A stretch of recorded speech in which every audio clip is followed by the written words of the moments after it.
Sāksim ar to, kad sapratīsim šo te galveno šī laboratorijas darba ierobežojumu. Ka mēs mēģināsim uztaisīt universālu failu, kurš pielāgojās atrašanas vietai, nav svarīgi, kurā datorā šis fails tiek atvērts, viņš tāpat uztvers visus datus un visu darīs, pie viena nosacījuma, kā šis fails atrodas mapītē, kas saucās dati 10, tad ir mapīte dati 10, tur iekšā atrodas fails, kurš apkopos datus, un šie dati vispārējie arī atrodas mapītē dati 10.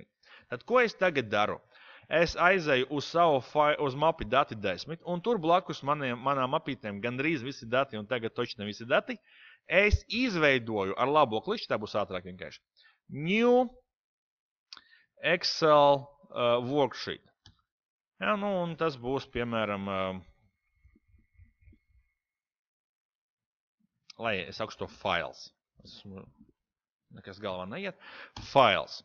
Ok, tad šajā failā es apkopošu visus datus, veikšu visus aprēķinus vai analīzi, visu notiek šajā failā. Galvenais pieņemums, ka šīs fails vienmēr atradīsies mapītē dati 10, un viņam blakus, tajā pašā mapītē, būs izejas avoti. Tātad gandrīz visi dati, un tagad toči nav visi dati. Tālāk aizējam uz Power Query, from file, from folder, un sameklējam, kur atrodas mūsu mapīte, visi dati.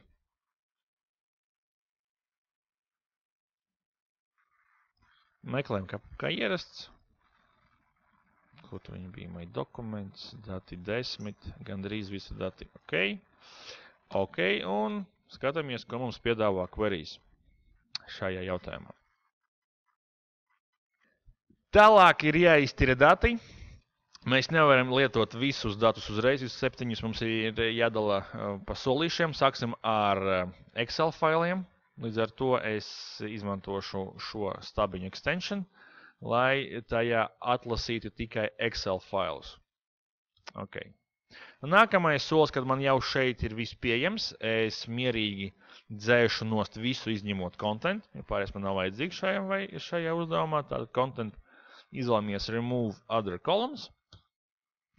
Un tagad, kā mēs jau esam pieraduši, būtu jānospiež šī podziņa, bet, diemžēl, nekas labs no tā nenotiek. Ja es to nospiežu, man parādās kaut kādas kļūdas, un bottom line šeit ir tāds, ka Excel nevar tik vienkārši pārveidot par queryju. Kāpēc? Jo Excels var saturēt citus avots. Ja mēs runājam par teksta failu, tad teksta fails pats par sevi ir avots, līdz ar to nospiežot to podziņu, queries pārveido datus, kas tur ir iekšā par tabulām. Bet Excels, cita lieta, jo Excels var saturēt tabulas, var saturēt darba lapas, un līdz ar to tik vienkārši to nevar izdarīt, ir jādara pa solīšiem. Tā kā vienkārši nospiest to podziņu nevarēs, būs mazlietiņi jāraksta kods. Ja, un tad šo vienkārši ir jāatcerās, ka ja jums ir Excels, un jūs gribat Exceli pārlikt queryjā, pēc tam, kad jūs esat dabūjuši content stabiņu, jums ir jāiziet uz add column, un pie add custom column ir jāizveido funkcija. Okay. Tātad es rakstīšu kolonas nosaukums par Exceli. Kāpēc ir šāds nosaukums? Jo tagad es mēģināšu dabūt ziņas par šiem Exceliem, kas man tur iekšā salikti, kas tur viņiem iekšā ir. Un kā es to daru? Es to daru lūk ar šādu funkciju. Excel.workbook iekava vaļā. Iekavās es ierakstu vienīgo kolonu, kas man ir pieejama. Content, iekava ciet. Tagad, kas te ir svarīgi? Svarīgi ir pārrakstīts burts burtā un pat ar lieliem burtiem. Tad, ja jūs rakstat bez lieliem burtiem, queries to var arī neuztvert. Viņš ir case sensitive, ja kā saka. Ir svarīgi, lai visi burti būtu tieši tādi, kādi tie nepieciešami. Nospiežam OK. Un tad parādās lūk kaut kas tāds. Vēl viens stabiņš par Exceli. Un kas šeit ir īpaši? Redziet, šeit tagad esam dabūjuši mainīgo table, nevis binary, kas bija šeit, bet table. Tad esam izvilkuši no šiem Excel failiem vērtības, kādas tur ir. Manā piemērā ir tikai Excel fails ar vienu darba lapu un ar vienu tabulu. Līdz ar to parādās tikai viena tabula. Ja man būtu vairākas darba lapas ar vairākām tabulām, tad katram atbilstošām failam būtu vēl 3 rindiņas klāt. Tā, tālāk, ko mēs redzam šeit. Šeit mēs redzam šo bultiņu, expand, kuru mēs varam mierīgi nospiest, un viņš mums piedāvās, ko tieši es gribu uzzināt par šo mainīgo table. Atversim visu, paskatīsimies, ko viņš dara, tad izvēlamies visu. Varbūt nevajag izmantot kolonas prefiksu par Exceli, varbūt tas nav vajadzīgs. Es to atķiksēšu. OK. Un lūk, kas man parādās. Tad, ko es no šī visa redzu? Es redzu, ka šajā failā binary tad ir viena darba lapa ar nosaukumu sheet1. Tad tur iekšā ir tabula. Vienība ir darba lapa, veids ir darba lapa, un šī darba lapa nav paslēpta. Viss ir vienkārši. Tad to jūs varat dabūt ārā no binary tipa, izmantojot Excel workbook funkciju. Tagad esam nonākuši līdz šim brīdim. Šīs brīdis ir tieši tie dati, kuri ir jūsu darba lapā. Nekas cits jums vairs nav vajadzīgs. Jūs to varat mierīgi izdzēst ar remove other columns. Tas vienīgais, kas paliek pāri. Tie ir jūsu dati no Excel. Iepriekšējos soļos tas pats uzraksts table nebija dati, kā jūs redzējāt. Tur tas bija table un apraksts par šo tabulu. Un tagad šajā solī tur parādās jūsu dati. Jūs varat pārbaudīt, ka ja jūs nospiežat uz šo te podziņu, jums parādās kaut kāda dīvaina kolumna 1, 2, 3, 4, 5 un tā tālāk. Nospiežam OK, lai paskatītos, kas tur notiek. Tad spiežam OK. Un lūk, ko mēs šeit redzam. Tad, kā mēs redzam, šeit tiek apkopoti visi dati. Pirmā rindiņa netiek uztvērta kā kolonas virsraksti. Mēs to varam labot ar use first row as headers, bet ir jāpaturprātā, ka kaut kur tālāk šajā stabiņā ir vēl 4 reizes rakstīts datums. Tad, kā es to mēģināšu apiet? Es šo soli izdzēsīšu, un pie iepriekšējā soļa es izveidošu funkciju, kura piespiedīs katrā no šīm tabulām pirmo rindu uztvert kā kolonas virsrakstu. Tad kā es to darīšu? Add column, add custom column.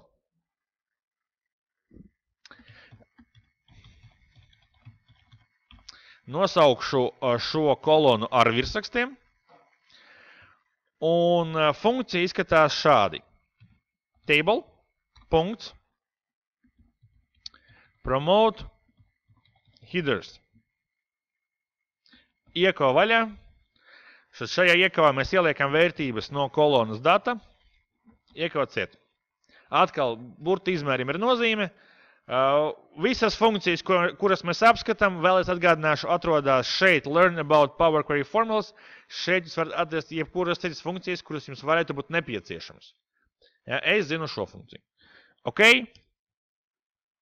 Parādās vēlreiz tāda pati tabula, tāda pati kolona, bet tagad lūdzu pārbaudam atšķirību. Ja es nospiedīšu uz šo te pogu šeit, expand, es šeit jau redzēšu nevis kolumnu 1, 2, 3, bet tieši tos nosaukumus, kuram tur ir jābūt.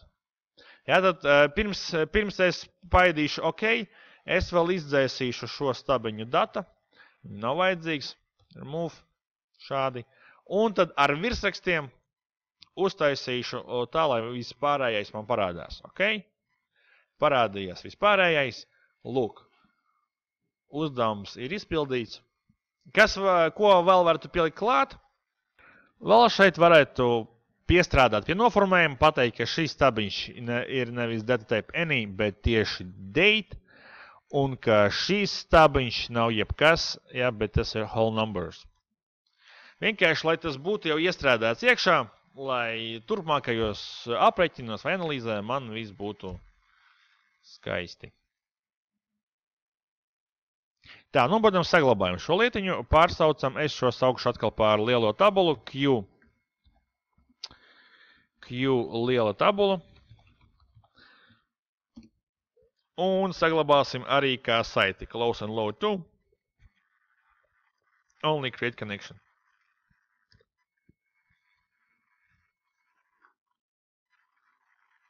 Lai dabūtu pārējos datus, mēs varam izmantot file from text, jo mums ir atsevišķie faili katram solim.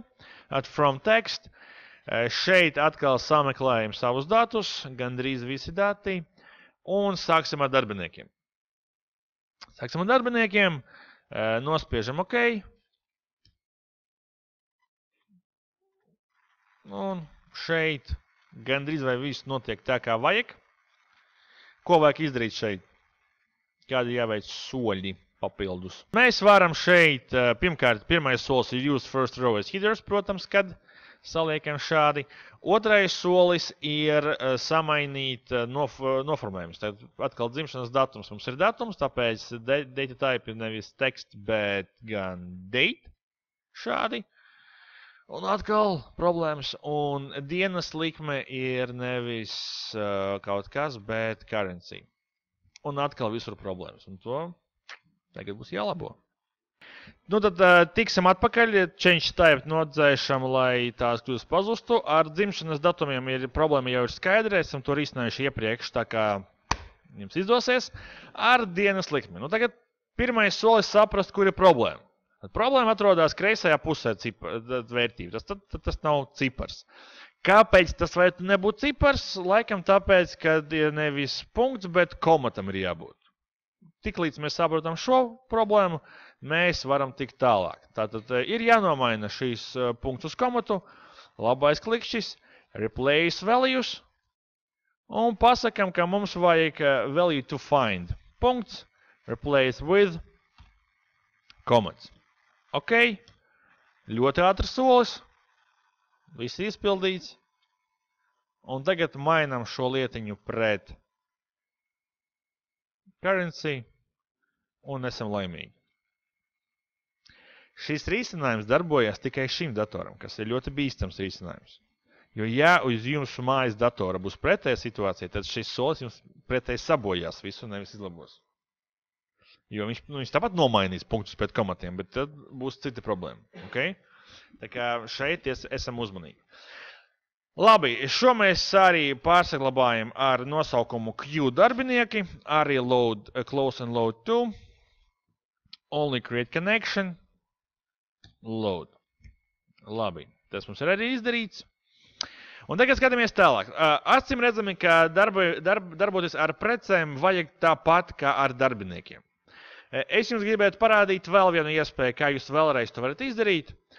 Un tas izskatās sekojoši. Skatāmies, ko es tagad izdarīšu. Ja es, protams, kā varētu aiziet uz from file, from text un izpildīt tos pašus soļus, ko es daru?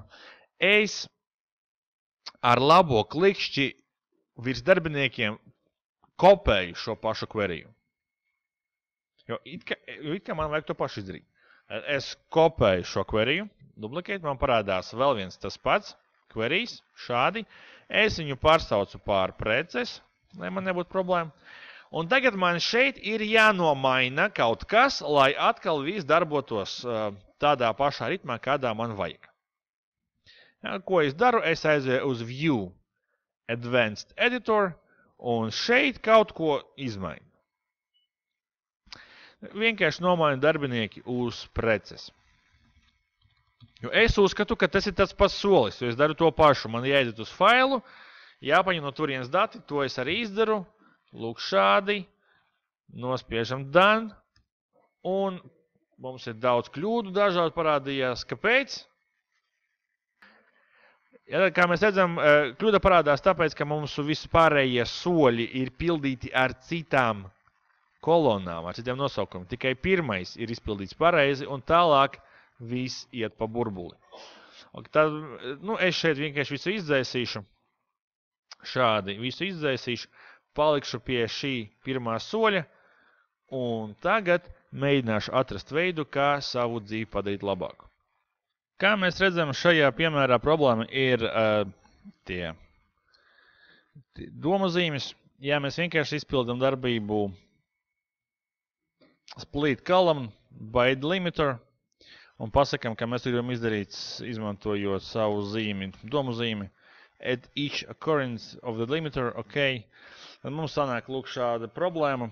Galvenokārt šī problēma parādās kolonā name, jo dažiem nosaukumiem ir arī domazīmes starpā FinLab, KeyZap un tā tālāk. Un tāpēc mums dažās vietās tas pārlec tālāk. Un tas parāda mums ceļu, kurā iet.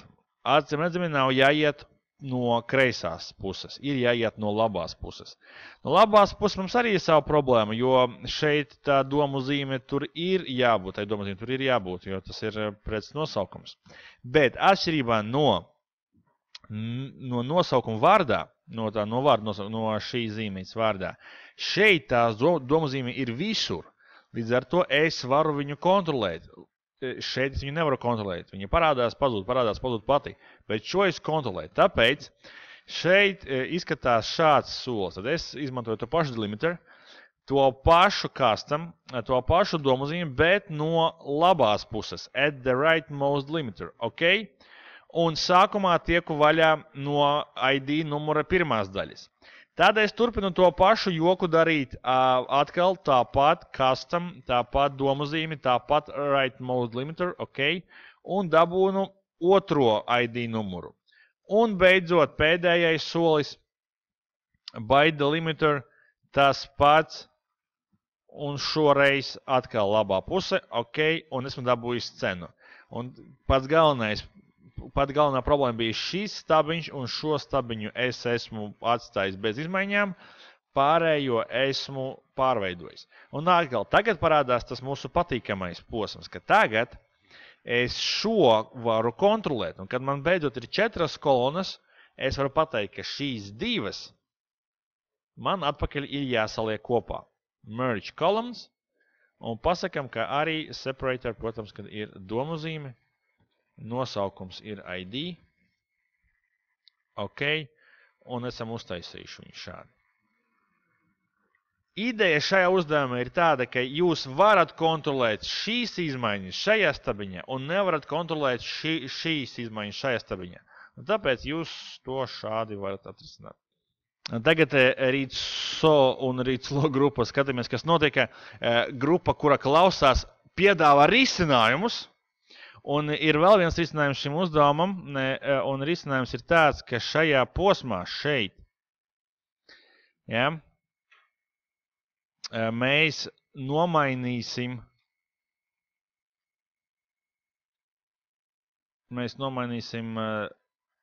tas, kas mums traucē šajā posmā, nomainīsim uz citu simbolu. Un tad ar viņu mēģināsim strādāt.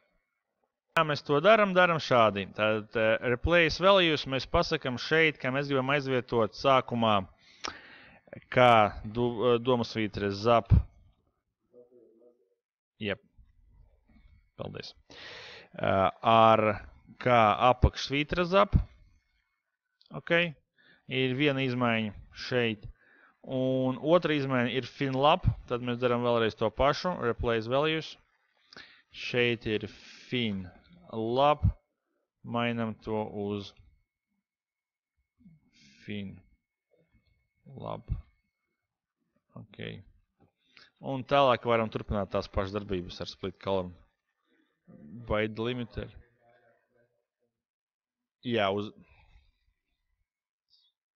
šādi. Ok, salikām. Un šo atpakaļ.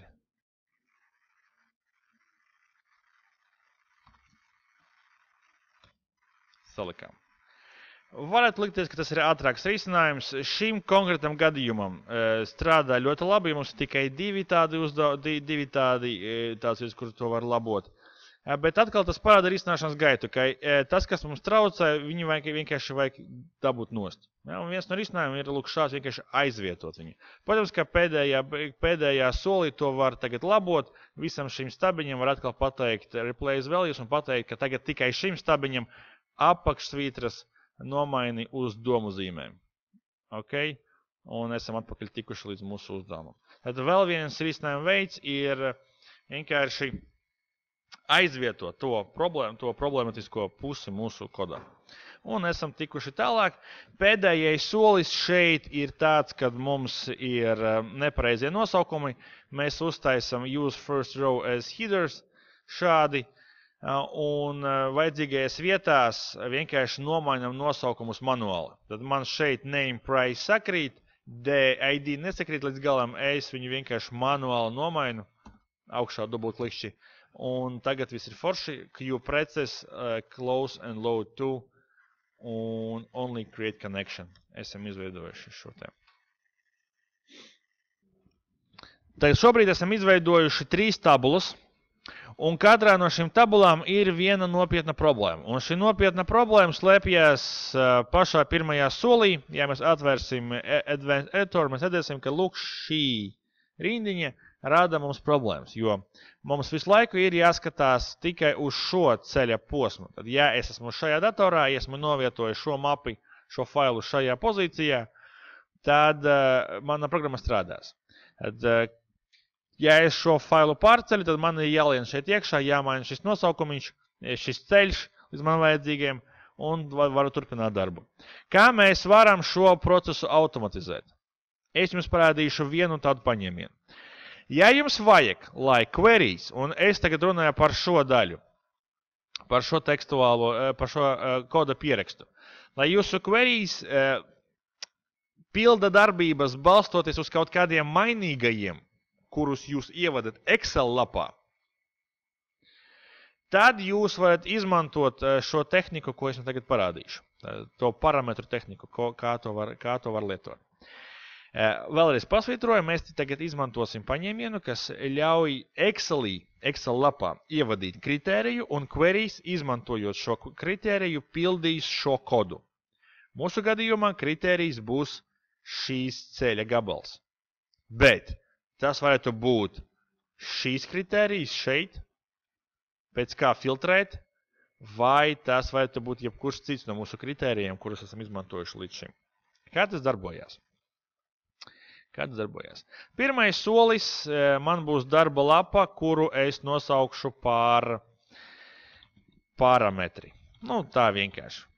Varbūt mainīgie, varbūt opcijas, varbūt vēl kaut kāda stulba darba lapa, ko tev nav vietas vienā lapā rakstīt, kāpēc vēl vienu jātais, un jebkāda cita nosaukuma. Lapas nosaukums būtu ļoti garš. Kas notiksies šeit? Šeit es veidošu tabuliņu ar 2 kolonām. Ja, un vienā kolonā būs rakstīts, es rakstīšu item. Es izmantošu angliskos, nelietošu latviskos, jo garumzīmes vienmēr ir iespēja tur ierakties problēmās. Tad item un value. Man būs tabula ar 2 kolonām. Es izveidošu no šīm 2 izveidošu Excel tabulu. Saukšu šo Excel tabulu par param table. Ja, parametru table. Un kas te darbosies tagad tālāk? Uz leju pirmajā stabiņā es rakstīšu vērtības, kuras es varu mainīt kā lietotājs. Un pirmais no tādām vērtībām būs vārdiņš path. Ja, tātad ceļš. Un šeit es varu uzrakstīt ceļu, kuru es gribu, lai mans dators lieto, lai queries lieto. Piemēram, mūsu gadījumā es gribu, lai viņš lieto šo ceļa posmu, tad es varu uzrakstīt šo te daļiņu. Un tagad es ar šo koda gabalu es pasaku, ka es ļoti gribu, lai queries vajadzīgajās vietās, kā ceļu, izmanto šo teksta gabalu. Tas nozīmē, ka ja es pārvietoju savu dokumentu, man atliek tikai šeit ierakstīt to vajadzīgo ceļu, un visi pārējie query uztvers šo ceļu un darbosies tā kā vajag. Nākamais solis. Tā kā es esmu Excelī, es varu izmantot visu Excel iespējas un šo ceļu nevis rakstīt iekšā, bet lūgt, lai Excels to manā vietā izdara. Un mums ir tāda funkcija, kas saucās cell. Un ko šī funkcija dod? Šī funkcija dod iespēju dabūt informāciju par darba lapu, darba failu, šūnu saturu un tā tālāk. Viens no iespējamiem informācijas tipiem ir file name. Tad, ja jūs uzrakstīsiet cell file name, šādi, ka jūs redzat reference ir kvadrāta iekava, to var nelietot. Rezultāts šai funkcijai būs kaut kas tāds. Kā jūs redzat, tā ir informācija par šī faila atrašanās vietu. Kā mēs redzam, cell funkcija mums piedāvā trīs veida informāciju par šo failu. Pirmais ir ceļš, tad no C līdz kvadrātiekavai. Tālāk ir faila nosaukums kvadrātiekavās un darba lapas nosaukums pēc kvadrātiekavām. Mūsu konkrētajā gadījumā man vajag tikai ceļu līdz šīm failam, tāpēc es lietošu lūk šādu funkciju. Left. Pasaku, izgriež no šī teksta. Ko mēs griežam no šī teksta? Mēs griežam attālumu līdz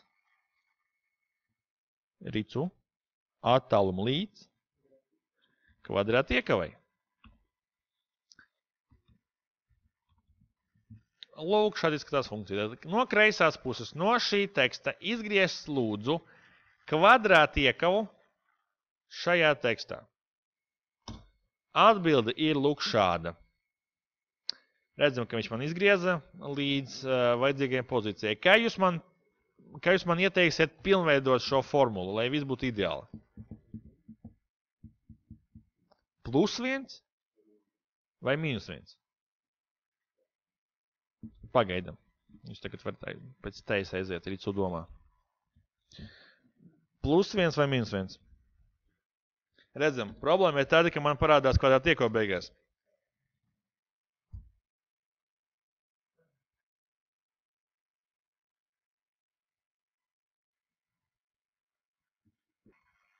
Viņi beidzot izdomāja. -1. Mums ir no find jāatņem viennieku, un tad mēs dabūnam šo te lietiņu. Kad jūs vērsiet vaļā šo failu jebkurā citā datorā, šī funkcija atradīs ceļu līdz šīm failam jebkurā citā datorā, un jūs katru reizi zināsiet atbilstošo ceļu. Tagad šo ir jāpieliek klāt queryiem. Kā mēs to daram? To vienkārši jāiegaumē. Solis numur 1. Mēs šo tabulu pārliekam kā query. Tātad power query, from table, izpildām šādu darbību, nosaucam, ka tas ir Q parametru tabula, un pagaidām viss ir vienkārši. Es izmantošu šo soli nevis, lai izveidotu queryju. Man nav vajadzīgs querijs ar šo tabulu. Līdzīgi kā mēs lietojam record makro, lai iemācītos kaut ko programmēt Excelī, mēs varam lietot queryjus, lai iemācītos to M valodu, kas tiek lietots kodēšanai. Skaties, ko es izdaru. Man ir nepieciešams šīs rezultāts. Man nepieciešama šī vērtība, šī šūna. Man ir jāiemācās, kā Excels, kā querijs šo šūnu, šī šūnas vērtību var izdabūt ārā. Kā es to daru? Es klikšķinu šajā šūnā, man ir vajadzīga šī vērtība. Es klikšķinu šajā šūnā. Spiežu virsū ar labo klikšķi un izpildu darbību drill down. Ko man izdara querijs? Querijs man izvada nevis visu manu tabulu, bet tikai šo vērtību. Tas nozīmē, ka esmu izpildījis kaut kādas darbības, kas novada tikai līdz vienam rezultātam. Nevis tabula, nevis kolona, bet viena konkrēta vērtība. Viena vērtība. Tālāk es aizeju uz kodu un paskatos, kā tas tiek pierakstīts. Tad View, Advanced Editor. Un tas izskatās šādi. Lūk, ar šādām 3 darbībām jūs varat nonākt līdz vienai vērtībai. Tālāk, tā kā es jau šo daru ne pirmo reizi, jau otro reizi, es zinu, ka change type ir pilnīgs bullshits, viņš nav vajadzīgs, tāpēc es viņu izdzēšu. Tā kā es šo pildu ne pirmo reizi, es zinu, ka ja esmu to izdzēsis, ko man tagad ir jāizdara vēl?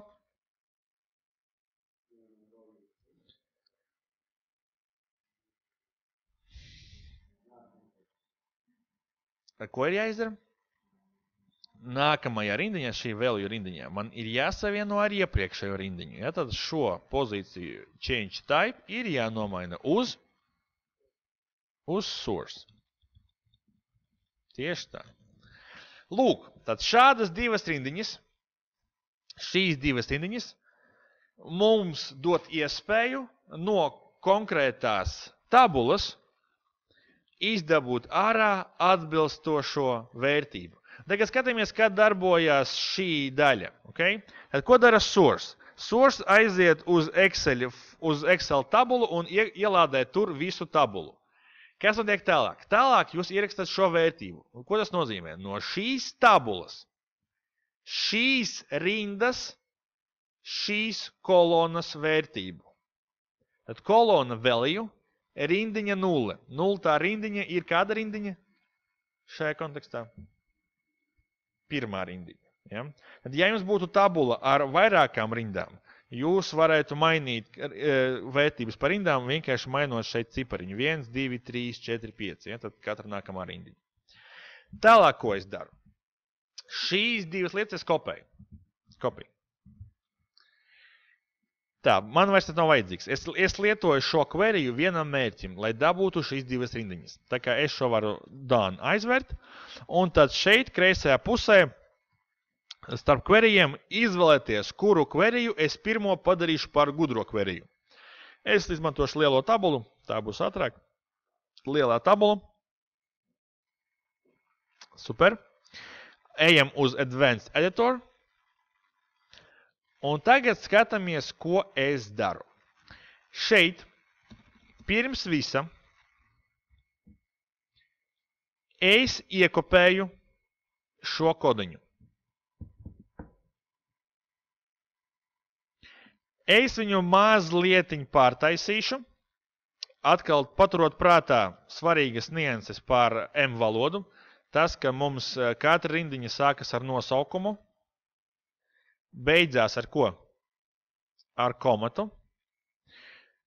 Es nevaru atļauties, ka man būs divi nosaukumi vienādi. Viņi nevar būt vienādi. Tāpēc es lietošu šeit nosaukumu path source. Value man nekur neatkārtojās, tāpēc es to arī tā atstāšu. Neaizmirstam nomainīt path source arī šeit. Te arī jābūt path source. Un tagad skatāmies, ko es daru. Šajā brīdī value vērtība glabā visu šo daļu. Tātad šeit rindiņā source es rakstīšu kaut ko tādu. Value, end un šīs rezultāts. Vēlreiz, kas notiek? Šajā solī mēs aizējam uz Excel failu param table un no turienes dabūnam ārā saturu. Mainīgajā value mēs izvelkam ārā no tās tabulas pirmās rindas vērtību kolonā value. Un pēc tam šo vērtību pielīmējam pie šīs daļas. Tā. Redzam, šeit ir izsaukuma zīme. Viņš pasaka, ka kaut kas ir nepareizi un pasaka priekšā, ka kaut kur pazuda komats. Uzmanīgākie no jums pamana, ka komats pazuda no otras rindiņas. Ieliekam komatu, problēma nav, nospiežam done, viss darbojās. Ja jūs pārvietosiet šo failu kopā ar mapi dati 10, pārvietosiet, nākamajā reizē darbosies. Pārējie query nedarbosies, jo viņi grib atrast veco ceļu. Šīs darbosies, un viņš meklē jauno ceļu. Okay, tātad patstāvīgi nomainīsiet arī pārējām tabulām tos ceļus.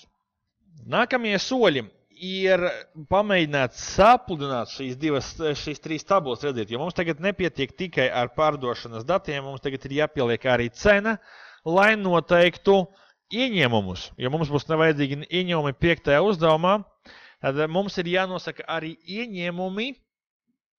Lai to izdarītu, mums ir lielā tabula, kurā mums ir daudzumi, un mums ir tabula prece, kurā mums ir cenas. Mūsu uzdevums šo visu salikt kopā. Kā mēs to varam izdarīt? Pirmkārt, pārbaudīsim, vai mēs visu izdarījām pareizi. Šeit mēs aizmirsām arī izpildīt tās darbības, tās tīrīšanas darbības, ka mēs aizvietojam punktu ar komatu. Okay. Jā, jo tas ir currency. Tieši tā. Tagad skatāmies, ko es daru. Mēs ar jums pagājušreiz esam iemācījušies likt vienu tabulu virsū otrai. Tabulai izmantoju darbību append. Ir vēl viena darbība, kas saucās merge. Ja, un kāda ir atšķirība, jūs varat redzēt, ja, ka merge saliek savā starpā divas tabulas. Skatāmies, kā tas darbojās. Tas maucam virsū šai pogai, merge. Nevis append, merge. Šādi. Mums parādās lūk šās te dialogu loks, kurš pajautā, kuras divas tabulas savā starpā gribam salikt. Ok, nav grūti. Mums vajag lielo tabulu salikt ar preces tabulu. Labi, tas ir izdarīts. Nākamais solis, pēc kāda kriterija mēs liekam šīs kopā. Acīm redzami, ka tas ir Product ID un ID. Un kā es to parādu? Es vienkārši klikšķinu, ka šajā tabulā ir jāskatās uz Product ID, un šajā tabulā ir jāskatās uz ID. Šādā veidā ļoti uzskatāmi, ļoti skaisti esmu savienojis šīs tabulas savā starpā, nospiežu OK, un man parādās šāds apvienotais. Es viņu saukšu par Q ieņem. Bez garumzīmēm. Tā, kā tas darbojās šeit, redzēt? Man tiek dota viena tabula pilnā izskatā, un otra tabula man parādās ar šo variantu expanded. Šeit es varu izvēlēties, kādas tieši vērtības no tās otrās tabulas es gribētu šeit redzēt. Acīm redzami, ka man nevajag stabiņu ID, jo man jau viens ID eksistē. Tāpēc es viņu ņemu ārā. Vispārējais man der. Tāpēc es nospiežu OK. Use original column name as prefix. Es to arī atķiksēju, jo viņš man nav vajadzīgs. Es negribu, lai man to būtu rakstīts briesmīgais new column. Man vajag tieši šos skaistos nosaukumus. Ok, un lūk, šeit viss ir gatavs. Esmu pilicis klāt atbilstošās preces cenas. Nākamais solis ir, protams, viņus sareizināt savā starpā. Acīm redzami, ka mēs ejam uz add column, add custom column. Šeit pasakam, ka mēs tagad veidosim ieņēmumus. Formula ieņēmumiem nemainās nekad.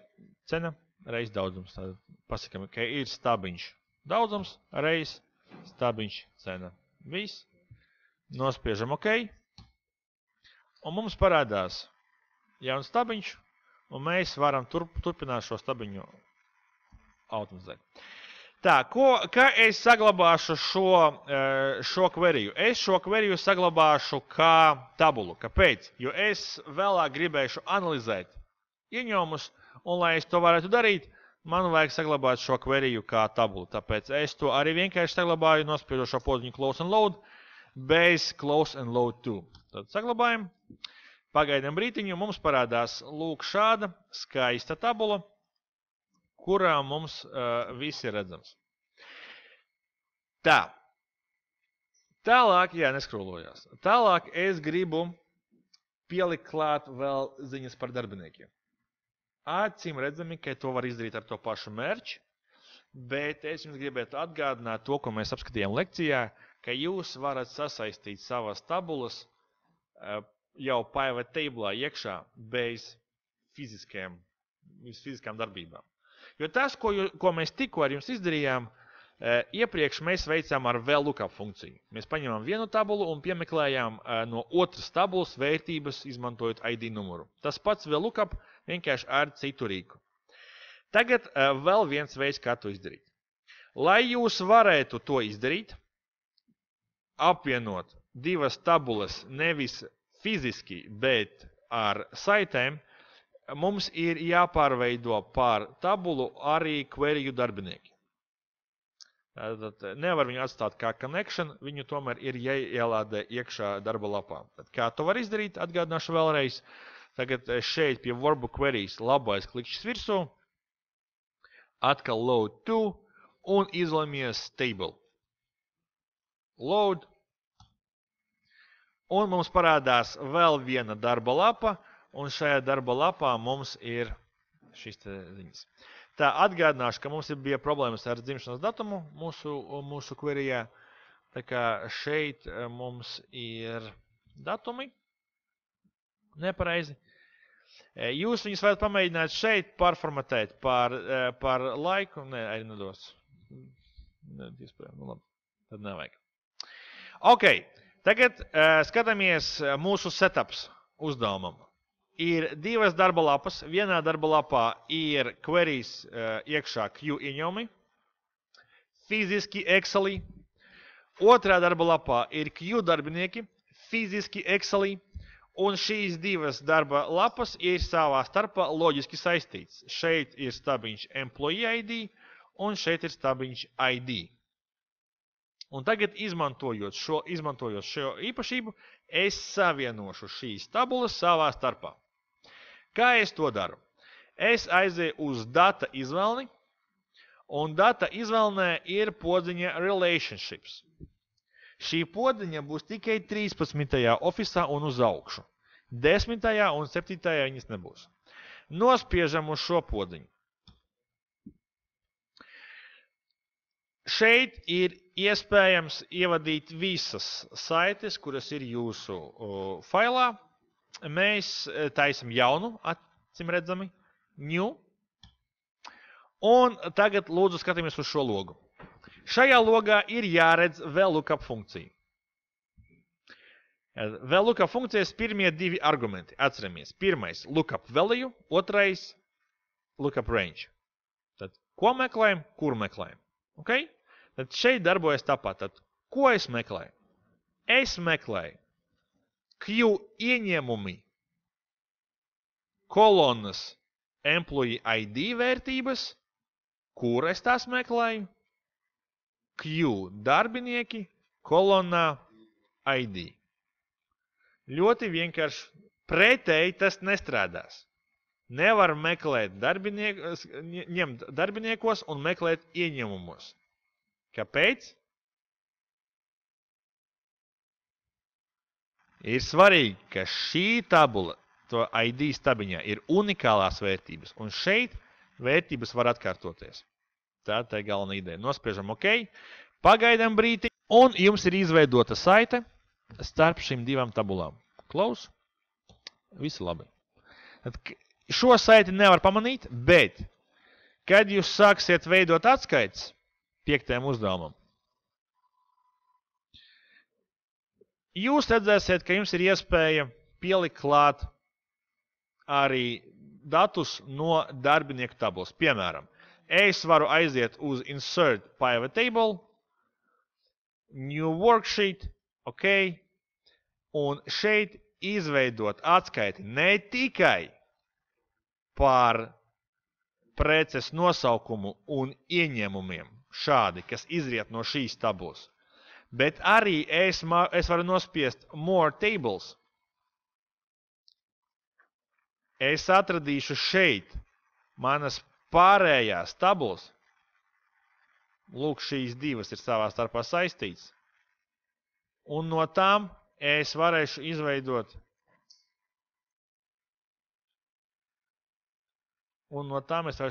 Atskaites. Es varu paņemt darbiniekus, uzvārdus no vienas tabulas, es varu paņemt ieņēmumus no otras tabulas, un man būs apkopota informācija par abām divām lietiņām. Lūdzu, pavērojiet, kā šeit izskatās šī daļa, kad jūs nospiežat more tables, jūs redzat, ka mums ir divas tabulas ieņēmumi. Ja, kur ir atšķirība? Atšķirība starp viņiem ir tāda, ka šie divi ir kopā saistīti. Šī ir vienkārši atsevišķi. Tā ir tāda atšķirība, to var redzēt pēc šīm bultiņām, kā viņas izdala viens no otra. Lūk šādi.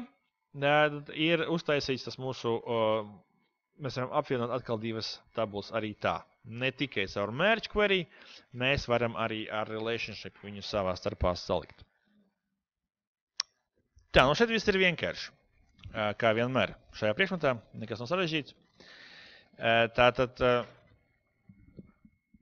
ko mēs darām? Pirmais solis from folder. Protams, kad from folder aizējam un sameklējam mūsu mapīti, kas saucās tagad točni visi dati. Ok.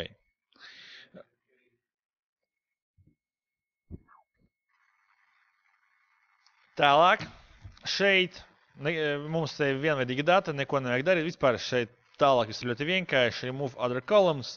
Ar šiem failiem arī neko neesmu darījis. Šeit ir vienkārši faili. Ļoti skaisti. Uzreiz uztver pirmo rindiņu. Viss ir ideāli. Problēma man šeit nerodās. Datumu saprata pareizi. Noformējums ir labs. Daudzums ir labs. Viss ir ideāli. Tāpēc, ka izējas faili ir ļoti tīri.